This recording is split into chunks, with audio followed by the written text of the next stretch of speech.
Samantala, matapos umingay sa social media ang ilang usapin hinggil sa nangyaring sexual harassment kamakailan na kinasangkutan ng isang baguhang artista at dalawang independent contractor ng GMA Network, pinatatalakay ngayon ni Senator Robin Hood Padilla na siya ring chair ng Committee on Public Information and Mass Media ang naturang issue sa Senado.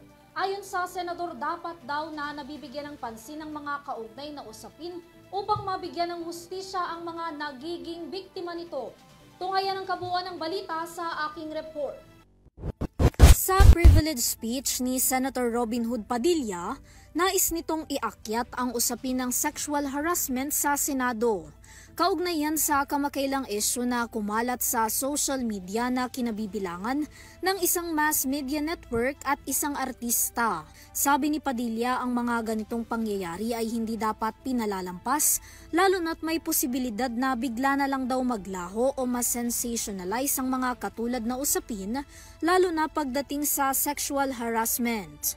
Nagagawa po nila itong patayin o patahimikin, lalo't kontrobersyal ang issue na lumalaganap at makakaapekto sa mass media network. Nasa kanilang kapangyarihan para gawing hindi makatotohanan ang paglalahad ng issue dahil nauuwi ito sa pag-sensationalize ng issue, hindi sa paghahanap ng katotohanan. Sinasadyang maligaw na ang tunay na issue at mapalitan ng kabakyaan. The truth. Binigyang diin ng senador na hindi dapat masawalang bahala ang kontrobersyal na issue, kaya naman tinawag nito ang pansin ng GMA Network na linawin ang iskandalo na kanilang kinabibilangan. Hindi magaan para sa isang mass media network ang masabit sa iskandalo, lalo't may kinalaman sa paglabag sa karapatan ng tao. Ang isyong kinakasungkutan ng ating hinahangaan at sinasaluduhan at ating pong mother studio.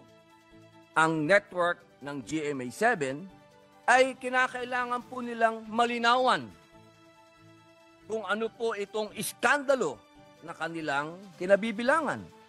Hindi maaaring mamatay ang issue na kanilang kinasasangkutan ng walang malinaw na pagpapaliwanag sa komite ng mass media.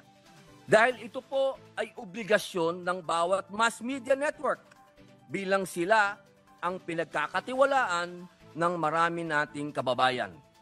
Hindi po natin sinasabi na may sabit dito ang GMA7. Hindi po. Ang sinasabi po natin dito, kailangan magkaroon ng malinaw na pagpapaliwanag sa komite ng mass media ang naganap na ito, sapagkat ito po ay public information.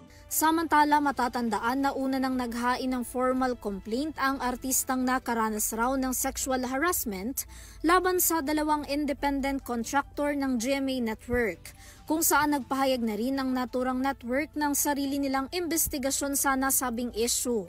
Sa ngayon, nakikipag-ugnayan na raw ang pamunuan ng GMA sa komite ni Padilla at sinabing handa silang magpadala ng representante sakaling magsimula na ang pagdinig sa Senado. Para sa UrTV News, Vanessa Cleofas, sumasaludo sa bawat Pilipino.